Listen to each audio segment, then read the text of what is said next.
How's it going, guys? Alright, here's my spoiler review for Halloween Ends, and the truth is, I've had to take several days to think about this because Halloween Ends is an extremely difficult movie to actually review, and that's putting it mildly at this point. Alright, here's the truth. The first 90 minutes of this movie is not a Halloween film. It's a film that focuses on the character Corey Cunningham. And basically the story is in 2019, Corey's babysitting this kid, and Corey accidentally kills him. It is an accident, but obviously this ruins Corey's life, and obviously it would. And then we jump ahead to 3 years later. Now, the town of Haddonfield has torn itself apart. People are killing each other, people are taking their own lives, and the truth is, this social commentary wasn't bad. It even somewhat fit the theme of the movie, but this film forgot that it needed to be a Halloween film, but I'll get into that.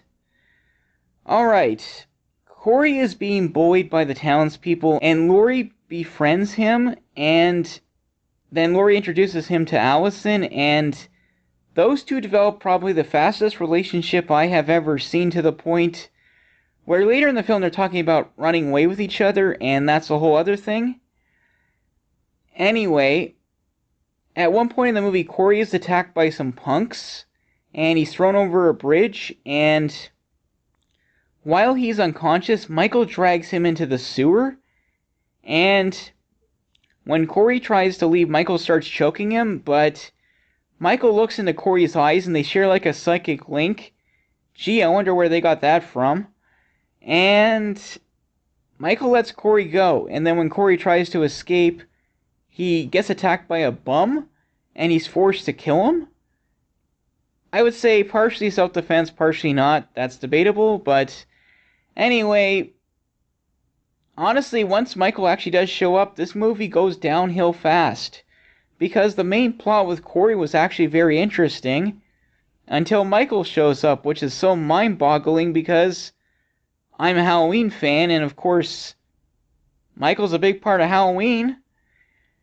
Anyway, Corey goes into a descent into madness, into evil, and honestly, I wish it was a redemption arc myself, but the evil arc could have worked too, but things just derail very fast because Michael's involved. Like, literally, Corey's actually asking Michael to show him how to kill people, and Corey's actually taking Michael on field trips to help kill people. It's ridiculous. Michael's handled so stupidly in this movie, and honestly, Michael should not be here because it doesn't work in this story. Alright, towards the final act, Corey decides he doesn't need Michael anymore, and he steals Michael's mask. And it's a stupid scene. They literally are like wrestling in the sewer, and he takes Michael's mask. It's so stupid. It's so cringe. And then Corey goes on his own killing spree with Michael's mask on, and then he decides he's going to go take out Laurie so him and Allison can be together. But, of course, Laurie was waiting for this, and she shoots Corey a couple times, but Corey's still alive, and Laurie's daring him to kill her, which I don't get. But then Corey hears that Allison's approaching the house, and he literally says to Laurie, if I can't have Allison, then nobody can, but then he kills himself. How does that work? That doesn't make any sense. Anyway, Corey appears to be dead. Allison freaks when she sees this, and she thinks Laurie did it, and she runs off, and then suddenly Michael shows up, and takes back his mask, and then Laurie and Michael get in their final battle, which really wasn't that great. And then Michael is taken to the junkyard, where he gets his own funeral, and he's tossed in the grinder. And then the next day, Laurie is talking with Hawkins. It looks like they might have a happy ending together. And Allison is leaving town, just like that. I honestly don't get why. Alright, the main story for this movie actually was working until Michael shows up, and then it just falls apart.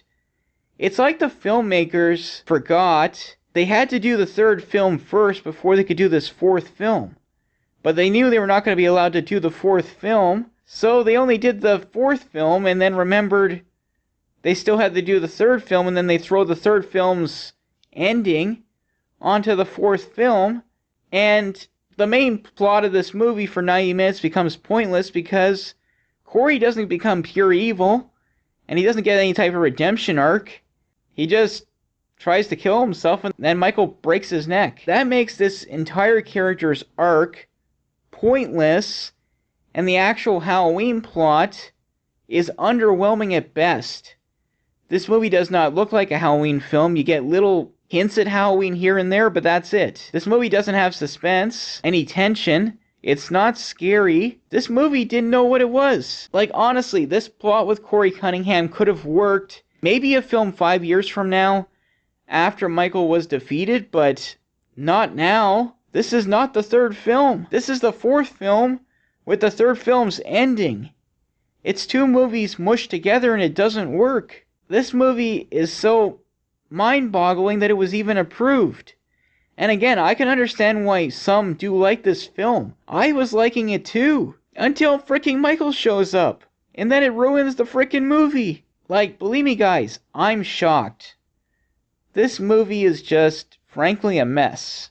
Like, I'm shocked that this was made. And I'll get this other point out of the way before I go a little further into things. Some have made the argument now that this entire trilogy was never about Laurie and Michael, but about pure evil. Like, the effect of evil on Laurie, and then Halloween Kills was the effect of evil on the town, and then Halloween Ends was the effect of evil on Corey. Now, I admit, maybe there could be some points to this, but here's the problem. This was never even supposed to be a trilogy in the first place. David Gordon Green wanted to do 2 movies, but he was told, no, focus on the one you're doing, which is very smart. And then it suddenly became a trilogy, and then all 3 films were supposed to take place on the same night, which means this Corey character never would have even existed. This trilogy just did not have a plan. They were just winging it as they went. And it really shows. Like, if you were going to set up a film where evil affects the town, then Michael would have had to go on a slaughter spree back in 78 to actually justify that. The slaughter spree in Kills would not do what a lot of the townspeople were doing in Kills because they don't even know Michael. The entire story is just set up all wrong if that was the intention. Like, if you're going to say 2018, it was the effect of evil on Laurie, okay, maybe.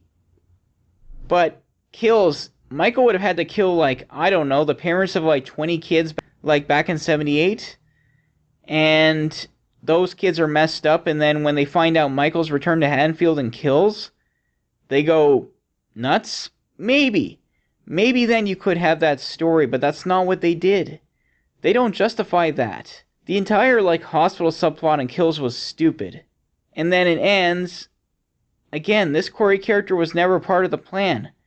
He was a last-minute thing. This whole movie is last minute. Like, if this trilogy was solely about evil on the effect of Haddonfield, then it failed. The few positives I guess I can say for Halloween Ends is I did like Laurie in this. Jamie Lee Curtis is given more to do. There's some cringy lines, but it's definitely been dialed back. Like, I'd probably say this might actually be the best written of the 3 in terms of dialogue. Granted, though, it's not perfect. There's still some cringy moments, and not all the characters are perfect, but they're definitely less annoying. I was liking Andi Matichak in this movie, though I found her character, Allison, to be way too trusty with Corey. Maybe 5 years from now this could have worked, but here it doesn't. Frank Hawkins is wasted, but he gets a couple nice moments with Laurie, but that's about it. The score is good, but honestly, I think the score probably works better outside of the movie than it does in. The actual Halloween plot of this movie, like I said, is very underwhelming. The final fight between Michael and Laurie, while there is emotion in it, and there's definitely some good fighting, but it's over way too quick. Like, this really should have been bigger than this, and frankly, you should have had Laurie, Allison, Lindsay, and Hawkins all in this fight. It's just underwhelming. In the end, guys, Halloween Ends is effectively 2 different movies, and it doesn't work. The main plot becomes pointless, and the actual Halloween plot is underwhelming. Like, I actually started out a little more positive about this movie until I really started thinking about things. This is a bad Halloween film. It wasn't a bad standalone film, but the problem is the main story falls apart, making it pointless. Again, guys, I'm mind-boggled this was even approved. This movie should not have happened. At least not like this. In the end, I honestly would probably give Halloween Ends a 3 out of 10 just because it's really not a Halloween film, and the main plot doesn't work either, and the actual Halloween plot is underwhelming. Anyway, that's the end of my spoiler talk for Halloween Ends. I might have more videos to discuss this in the future, I don't know yet. Let me know down in the comments what you guys thought of Halloween Ends, and I will talk to you guys later. See ya.